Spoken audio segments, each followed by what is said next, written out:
नमस्ते। Solid facts with Hemant अत्री में आप सबका स्वागत। जैसा आप देख रहे हैं हेमंत सर हमारे साथ मौजूद है, बहुत स्वागत सर। राहुल गांधी से कल सर जब मीडिया मिली तो मीडिया ने सवाल किया कि विपक्ष ने वॉकआउट क्यों कर दिया। उसमें राहुल गांधी ने जो बात कही वो बड़ी इंपॉर्टेंट चीजें कही। हालांकि सदन में भी वो उन्होंने बहुत सारे सवाल उठाए।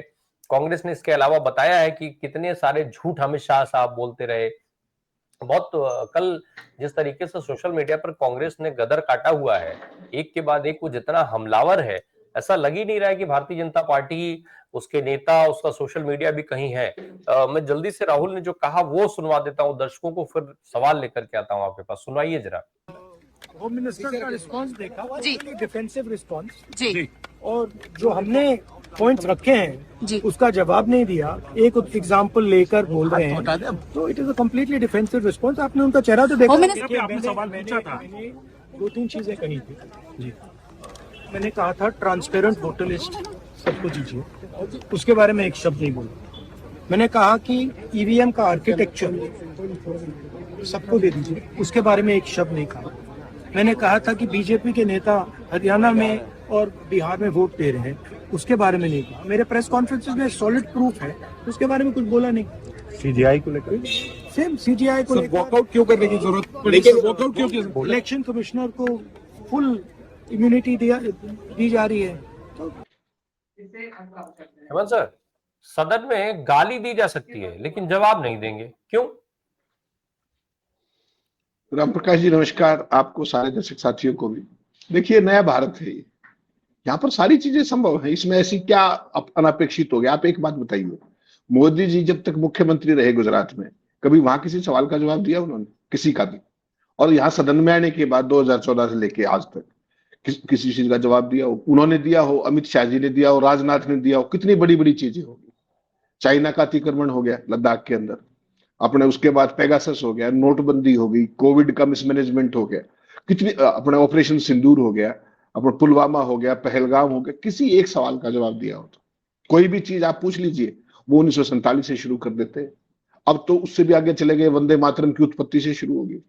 बेसिकली राम प्रकाश जी, एक ही बात समझने की है कि क्या ये कभी किसी चीज का जवाब देने के लिए उत्सुक रहते हैं? जवाब है ना।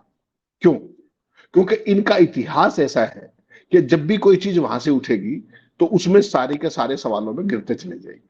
और इस बार आपने देखा किस तरीके से वंदे मातरम को लेकर के किस तरीके का सेल्फ गोल हुआ पूरी भाजपा की तरफ से। तमाम लोग तो वंदे मातरम को, आपको पता है, वंदे भारत कहते हुए नजर आए। तमाम ऐसे लोग भी थे। जो कल की जो वो सारी चीजें हुई राहुल गांधी और अमित शाह के बीच में, एक चीज तो माननी पड़ेगी आपको कि अमित शाह वास्तव में डिफेंसिव थे कल, इसमें कोई शक नहीं है। दहाड़ना एक चीज है, गुस्सा कर देना अलग चीज है। मुंह से स्लिप ऑफ टंग होकर के जो उन्होंने शब्द कहा, हम तो नहीं कहेंगे, लेकिन ये कुछ दर्शाता है। और दर्शाता है वो फ्रस्ट्रेशन। जब आपके पास सवालों के जवाब नहीं होते तभी आप हाइपर होते हैं। विपक्ष के नेता महोदय कहते हैं कि पहले मेरी बात का आप जवाब दीजिए, मैं सुनना चाहता हूं। आपकी मुंसफी से संसद नहीं चलेगी। मेरे आप बोलने का क्रम मैं तय करूंगा। इस तरह से नहीं चलेगी संसद। मान्यवर, उनको धैर्य रखना चाहिए, उनको धैर्य रखना चाहिए मेरा जवाब सुनने का। इनकी एक एक बात का जवाब मैं दूंगा। वरना मैं आपसे प्रेम से सवाल पूछ रहा हूं, आपको चीखने की और दहाड़ने की कोई जरूरत होनी नहीं चाहिए।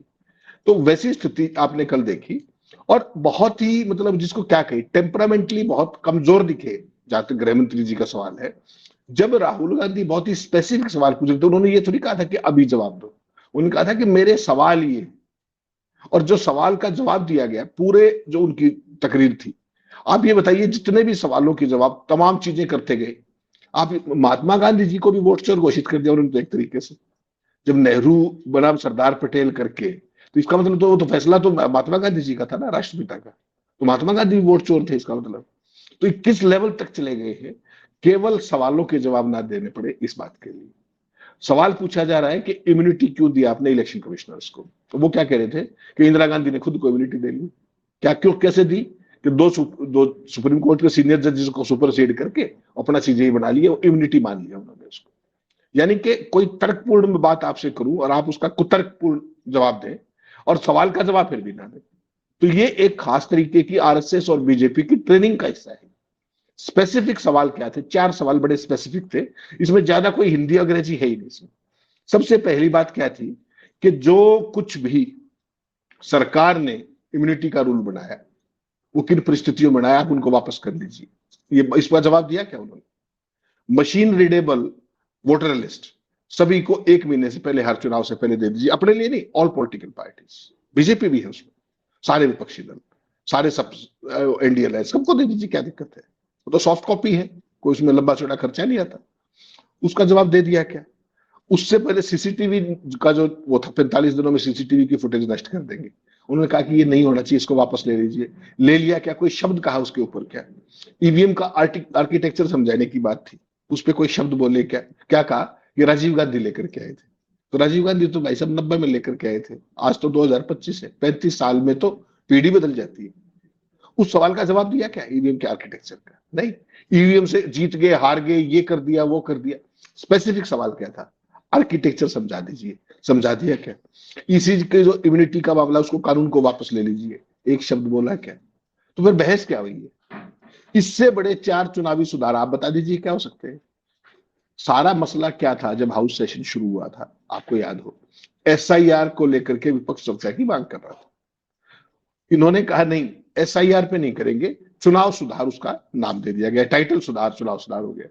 तो राहुल गांधी ने 4 इनको सजेशन दिए कि साहब ये चुनाव सुधार, इससे बड़े कोई नहीं हो सकते, इससे ट्रांसपेरेंसी बढ़ेगी, अकाउंटेबिलिटी बढ़ेगी। उसका कोई जवाब दिया क्या? एक शब्द बोला क्या?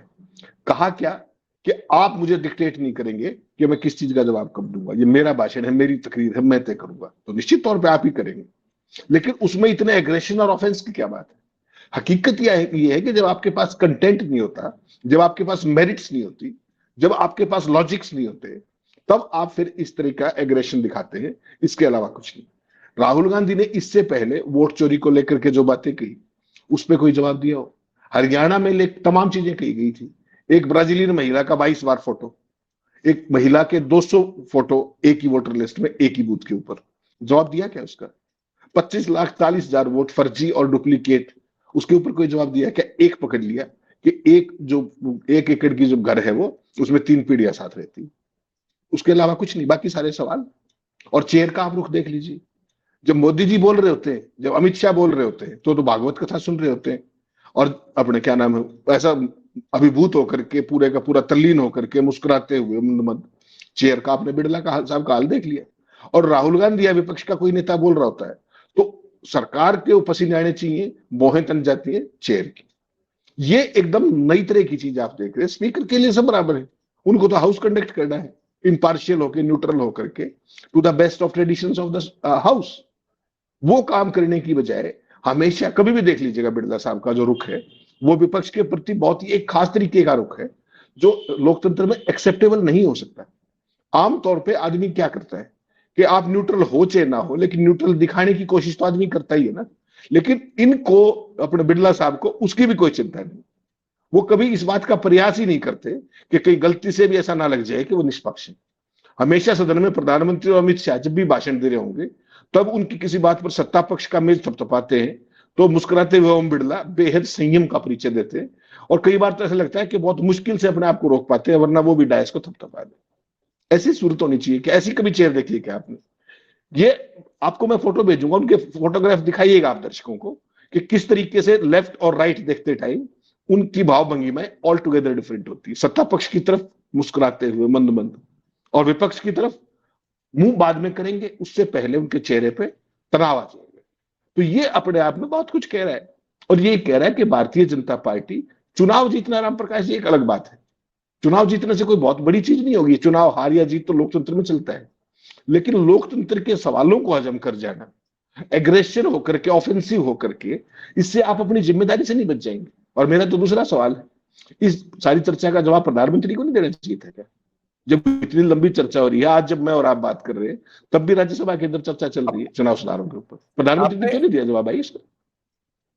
सर, एक चीज आपने जिक्र किया अभी, जिस तरीके से कल ये सारे लोग बोल रहे थे, अभी जो एक के बाद एक तमाम झूठ बोले गए। कंगना रनावत ने जो कल बात कही, वैसे तो कंगना रनावत को भाई सीरियसली देश क्या ही लेता होगा, अब लेता है कि नहीं लेता मुझे नहीं पता, लेकिन चुनी हुई देश की सांसद है तो बहुत वो नहीं कर सकते। सदन के अंदर कल कंगना रनावत कुछ कह रही थी, मैं चाहता हूँ जरा दर्शक वो भी सुन ले, मैं उस पर भी आपसे कुछ समझना चाहता हूँ, जो बात आपने कही उसी रेफरेंस में सुनाइए जरा कंगना की बात।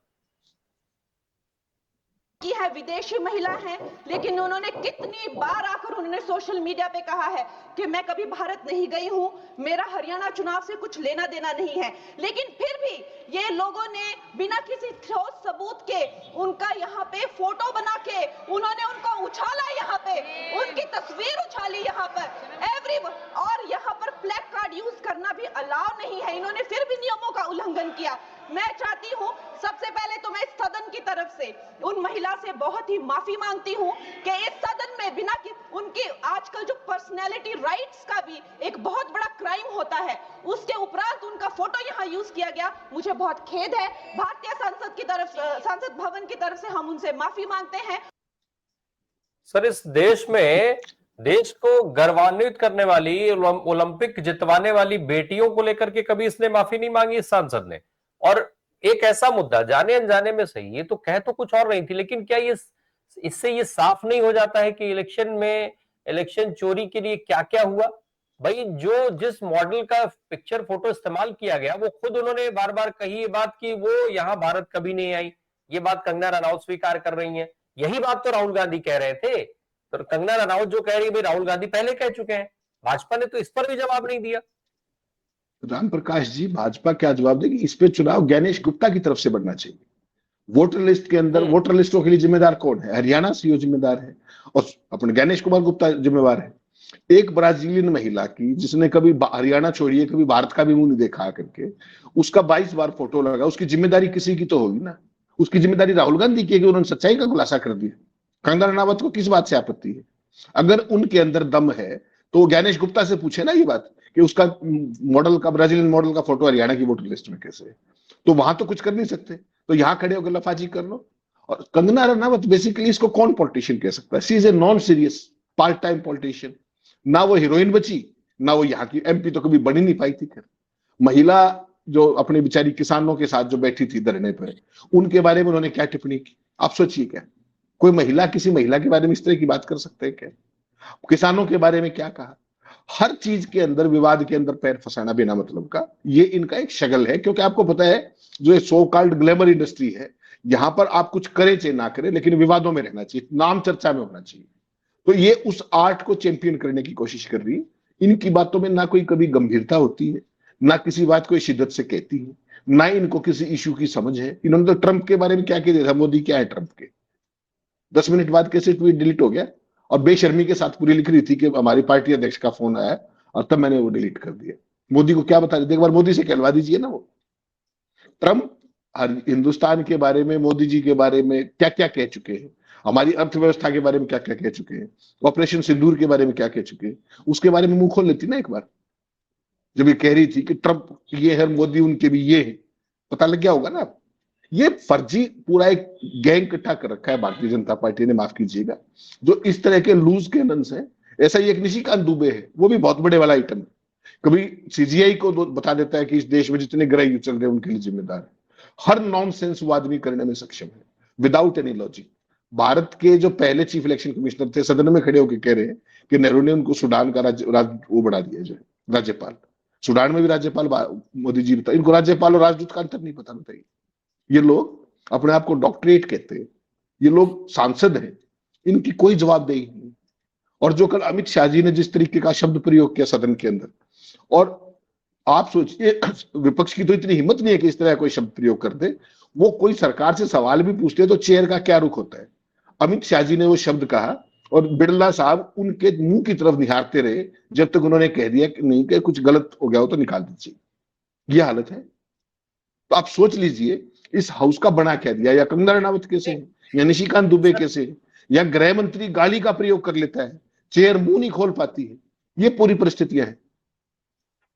सर, खुरापात जाती नहीं है। एक जरा सवाल मेरा ये है कि अगर अमित शाह नहीं कहते कि अगर मैंने कुछ गलत कहा तो इसको निकाल दीजिएगा, तो क्या बिरला साहब निकाल पाते? नहीं, अपनी तरफ से तो मतलब ही नहीं, क्या मजाल उनकी। उनको तो पता है ना भाई, जो पार्लियामेंट के अंदर 2 ही तो आदमी है, ये बाकी तो सब ऐसे घूम रहे हैं। केवल और केवल मोदी और अमित शाह की शान में कोई गुस्ताखी, आप छोड़िए बिरला साहब की बात, पूरी भाजपा में कोई सोच भी नहीं सकता। और जब विपक्ष ने तत्काल शोर मचा दिया, जैसे ही उन्होंने कहा ये शब्द, तो रिजिजू ने क्या कहा कि वो हटा दिया। उससे पहले अमित शाह ने कहा कि कुछ ऐसा निकला हो तो निकाल दीजिएगा। तब जाके रिजिजू ने भी तब कहा संसदीय कार्य मंत्री ने, और चेयर के मुंह से तो एक शब्द ही नहीं निकला। क्या चेयर की तरफ से शर्म नहीं आना चाहिए था इस बात पे? चेयर को ऑब्जेक्ट नहीं करना चाहिए था इस पे? सर, अगर अगर अमित शाह खुद नहीं कहते उसको हटाने के लिए, तो फिर जो शब्द अमित शाह ने कल कहा सदन के अंदर, क्या वो संसदीय हो जाता? ये तो बिरला साहब ज्यादा अच्छा बता सकते हैं, लेकिन मुझे लगता है शब्द को तो हटना ही था। वो लोगों ने पकड़ लिया, अच्छी बात है। नहीं पकड़ते तो वो तो फिर जो आपको पता है ना, जो सारा टेक्स्ट आता है जो सारे दिन की कार्रवाई का, उसमें निकल जाता है। उसमें कोई बहुत लंबी चौड़ी बात नहीं है। लेकिन जिस तरीके से चेयर ने चुप्पी साधे रखी उस पूरे मामले के ऊपर, वो अपने आप में चेयर की निष्पक्षता पर बहुत गंभीर सवाल उठाता है कि किस तरीके से हाउस को कंडक्ट किया जा रहा है। सीधी सी बात है। अब सर, अमित शाह की जहां तक बात है, अमित शाह सवाल सुन करके तो बौखला गए। अपना अनुभव उन्होंने बता दिया कि बहुत लंबा उनका 30 सालों का अनुभव है।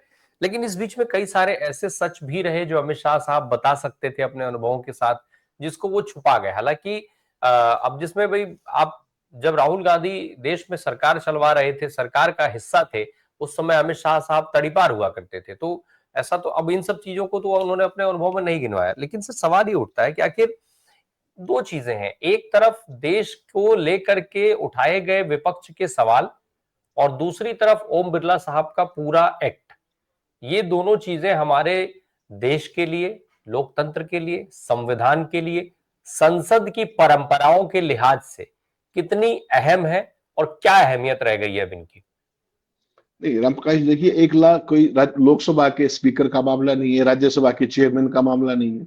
आप देश में जितनी संवैधानिक संस्था है, टॉप टू बॉटम, किसी का हाल देख लीजिए। सभी को एक तरीके से कब्जे में करना एक चीज होती है, उनको कमिटमेंट के लेवल तक लिया, चाहे वो ब्यूरोक्रेसी हो, चाहे विधायिका हो। एक इंस्टीट्यूशन बचा हुआ था, वो भी बहुत तेजी से उसी तरफ चल पड़ा है, उसको न्यायपालिका कहते हैं। बाकी तो कोई इंस्टीट्यूशन, जो आपका स्पीकर का पद है, वो भी अपने आप में एक इंस्टीट्यूशन है, जिस व्यक्ति के ऊपर हाउस को स्मूथली कंडक्ट करने की और दोनों पक्षों के बीच में संतुलन साधते हुए हाउस को स्मूथली रन करने की जिम्मेदारी हो, और वो कभी भी ये कोशिश भी ना करे कि मैं न्यूट्रल हूं, तो आप समझ सकते हैं कि चेयर का क्या रुख है ओवरऑल डेमोक्रेसी को लेकर के, अपोजिशन को लेकर के। केवल सरकार ही लोकतंत्र नहीं होती रामप्रकाश जी, मैंने कई बार ये बात कही। सरकार और विपक्ष मिलकर लोकतंत्र बनते हैं।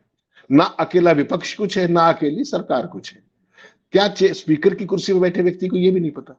वो जिस दृष्टि से विपक्ष को देखते हैं ना, वो अपने आप में बड़ा आपत्तिजनक है।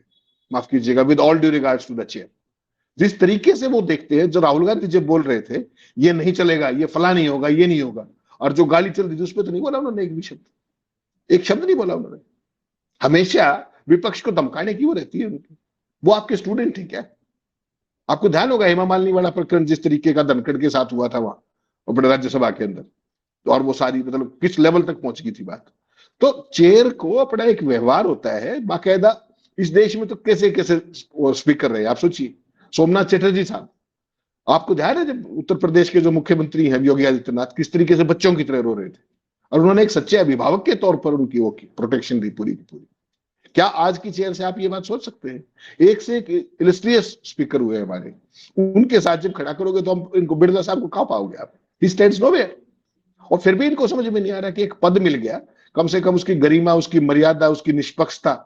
स्पीकर व्यक्ति नहीं होता, स्पीकर एक संस्था है, संस्था जिसके ऊपर पूरी लोकसभा जो लोगों का सदन है उसको चलाने का दायित्व है। प्रियंका गांधी जब बोल रही थी सर, तो उन्होंने बकायदा इजाजत ली थी, उसके बावजूद भी बिरला साहब ने ये कहा था कि नहीं, आप नहीं बोल सकती, क्योंकि आप जो कुछ भी बोलेंगे आपको ऑथेंटिकेट करना पड़ेगा। क्या अब ये दायित्व वापस से, या जिम्मेदारी ये नहीं हो गई है ओम बिरला साहब की? कि ओम बिरला साहब, मुझे उस प्रक्रिया के बारे में नहीं पता है, लेकिन मैं फिर भी कह रहा हूँ, उसको भी प्रक्रिया सर बता दीजिएगा आपकी क्या होता है, कि बिरला अब नोटिस दें अमित शाह को, निशिकांत दुबे को, कि आपने जो चीजें कही सदन के अंदर उसको आप ऑथेंटिकेट करिए। और अदरवाइज अभी शीतकालीन सत्र चल रहा है, बिरला साहब को बताना चाहिए कि ये सारे जो आरोप लगाए गए, चाहे वो कांग्रेस के तरफ से पहले जो सीईसी थे उनको सूडान का राज्यपाल बनाए जाने का आरोप हो, या अमित शाह ने जो आरोप लगाए कि पहला वोट चोरी महात्मा गांधी ने की और नेहरू ने की, इंदिरा गांधी ने की, अगर आप इनको ऑथेंटिकेट नहीं कर पाते हैं तो ये सारी चीजें ऑन रिकॉर्ड, ये रिकॉर्ड से हटाई जाएंगी। ये बात बिरला साहब को नहीं बोलनी चाहिए, ये जिम्मेदारी बिरला साहब की नहीं बनती है कि नोटिस इशू नहीं करें तुरंत उनको। राम प्रकाश जी, जिम्मेवारी तो बहुत कुछ बनती है, उस जिम्मेदारी को कोई समझे तो की बात है ना। ऑथेंटिकेशन का क्लॉज जो नया लेकर के आए बिरला साहब, ऑथेंटिकेशन का क्लॉज केवल आपने हमेशा ऑब्जर्व किया होगा विपक्ष के लिए है। कभी आज तक सत्ता पक्ष के किसी साधारण सदस्य को भी उन्होंने ये कहा हो कि इस चीज को जो आप कह रहे हो ऑथेंटिकेट कीजिए। वहां तो गाली गलौज होती है भाई साहब सरेआम। जिस तरीके से एक बीएसपी के सांसद के साथ जो गाली गलौज की गई थी, उस समय कोई स्पीकर वही ना थे, क्या कर लिया। ये ऑथेंटिकेशन का क्लॉज वो स्पेशली प्रियंका गांधी, राहुल गांधी और विपक्ष के लिए लेकर के आए हैं। सुबह से शाम तक झूठ बोलते हैं भाई। नेहरू को 2 वोट मिली और सरदार पटेल जी को 28। करवा दीजिए इसको ऑथेंटिकेट, जाइए करवा दीजिए ना एक बार। कौन करेगा? कभी हिम्मत कर सकते हैं, कभी सपने में सोच सकते हैं क्या बिरला साहब? लेकिन विपक्ष को स्नब करने के लिए उन्होंने इसको वेपनाइज कर लिया कि जो आप कह रहे हैं उसको ऑथेंटिकेट करना पड़ेगा। जो कल अमित शाह का भाषण है उसको एक बार ऑथेंटिकेट करा लीजिए, उसमें से क्या बचेगा पता लग जाएगा आपको। और किसी भी भाजपाई का, इवन प्रधानमंत्री के तमाम भाषणों को ऑथेंटिकेट करवा के देख लीजिए, तब समझ में आ जाएगा कि क्या बोलते हैं। ऑथेंटिकेशन का ही तो इशू है सारा। अतीत से बाहर तो निकल ही नहीं पा रहे भाई लोग। अगर ये आज के वर्तमान में जीना शुरू कर दें, वर्तमान पे चर्चा कर ले, भविष्य पे चर्चा कर ले, फिर तो सारी बीमारी खत्म हो जाएगी। समस्या तो राम प्रकाश जी वही है ना कि केवल इतिहास के अंदर आज भी आप देख लीजिए। आप ये बताइए मुझे, मतलब मैं हैरान होता हूं कई बार जिस तरीके से प्रधानमंत्री जी वंदे मातरम की ओनरशिप लेना चाह रहे हैं। आज जेपी नड्डा जिस तरीके का ज्ञान राज्यसभा के अंदर दे रहे थे, लीडर ऑफ हाउस है वो राज्यसभा के अंदर। आप सोच सकते हैं, अरे जो पार्टी देश का राष्ट्रीय ध्वज नहीं अपनाती, राष्ट्रीय गान नहीं अपनाती 52 साल तक, वो वंदे मातरम की ठेकेदार कब से होगी? साधारण सवाल हमने पूछे थे, संसद में भी पूछे गए कि भाई आप ये बता दीजिए कि वंदे मातरम गाते हुए आपके कितने साथी आजादी के आंदोलन में जेल में गए थे, संख्या बता दीजिए, बस नाम बता दीजिए। चलिए छोड़िए, 5 स्वतंत्रता सेनानियों के नाम बता दीजिए। आप वंदे मातरम क्या मांगते हो? वंदे मातरम का चर्चा वंदे मातरम पे हो रही है, अनुराग ठाकुर से लेकर तमाम लोग वंदे भारत ही बोलते जा रहे हैं। That shows the level of their seriousness. तो प्रधानमंत्री ने भी बोला वंदे भारत वंदे भारत। नहीं, प्रधानमंत्री जी तो भाई साहब सुबह से शाम तक वंदे भारत का ही उद्घाटन करते हैं ना। आप समझिए, हिंदुस्तान में जितनी वंदे भारत चली है आज तक किसी रेल मंत्री ने दिखाई हो झंडी, उसको रक्षा मंत्री ने दिखाई हो, किसी और ने दिखाई हो, प्रधानमंत्री के अलावा कोई आदमी नहीं है। अब रेलों को झंडी दिखाने का काम भी प्रधानमंत्री का हो गया, बताइए। तो उनके मुंह से तो वंदे भारत निकलना स्वाभाविक है। वो बेचारे, उनको वंदे मातरम तो कभी गाया हो तो पता लगे ना। वंदे भारत तो ठीक गा रहे हैं बेचारे, सुबह शाम तक वंदे भारत का गायन करते। सर, ताज्जुब इस बात का है कि भारत जैसे देश के प्रधानमंत्री के पास इतना वक्त है कि चलिए नई ट्रेन तो छोड़ दीजिए, जब ट्रेन का स्टेशन एक्सटेंशन हुआ वहां भी हरी झंडी दिखाने वो गए थे। खैर क्या ही कहा जा सकता है। एक अंतिम चीज सर और समझ लीजिए जरा, बिरला साहब की चलिए जिम्मेदारी, अभी फिलहाल बिरला साहब क्या सोच रहे होंगे उस बारे में नहीं पता, लेकिन एटलीस्ट ये होना तो चाहिए ना कि विपक्ष ऑथेंटिकेट करके बोले। उससे कहीं ज्यादा जरूरी ये है कि सत्ता पक्ष सच बोले, क्योंकि देश को केवल विपक्ष को डराना धमकाना ही भर जिम्मेदारी तो नहीं है ना सरकार की। केवल इसी के लिए तो सरकार बनी नहीं है। चलिए आप झूठ बोल करके, वोट चुरा करके सत्ता में आ गए, कम से कम जब सत्ता में आ गए हो तब तो देश के सामने सच रख दो। क्या अभी भी अमित शाह, निशिकांत दुबे को देश के सामने ये सच रखना नहीं चाहिए? बिरला रखवा लें, प्रधानमंत्री रखवा लें, न्यायपालिका रखवा ले, कोई तो रखवाओ कि कम से कम देश के लोग सच जाने। राम प्रकाश जी, ये चीज आप इस दिव्य स्वप्न को क्यों पाल रहे हैं? बिरला साहब के सामने प्रेशर ये है कि वो किस तरीके से more loyal than the king himself होकर के दिखाएं। आप उनसे उम्मीद करें कि वो निष्पक्ष होंगे, वो कभी निष्पक्ष चाहकर भी नहीं हो सकते। ऑथेंटिकेशन का मैंने आपको कहा कि वो तो क्लॉज ही उनके लिए लेके आए हैं। जब कोई ऐसा सवाल करते, आप सोचिए क्या कहा प्रियंका गांधी ने कि पीएमओ में बैठकर बैटिंग ऐप चल रहे हैं, वो दिखा दीजिए मुझे कार्रवाई में कहा है। क्या संसदीय शब्द है उसमें? विपक्ष सरकार का प्रशस्ति ज्ञान के लिए होता है क्या? विपक्ष तो आरोप लगाता ही है। उसको कैसे एक्सपेंस कर दिया आपने? किस अधिकार के साथ एक्सपेंस कर दिया बता दीजिए। क्या इस मामले की खबरें आई नहीं क्या मीडिया के अंदर? तमाम चर्चा हुई इस पे, सारे उस पे जो आपके हिरेन जोशी जी हैं उनको लेकर के कांग्रेस के लोगों ने आरोप लगाए सरेआम।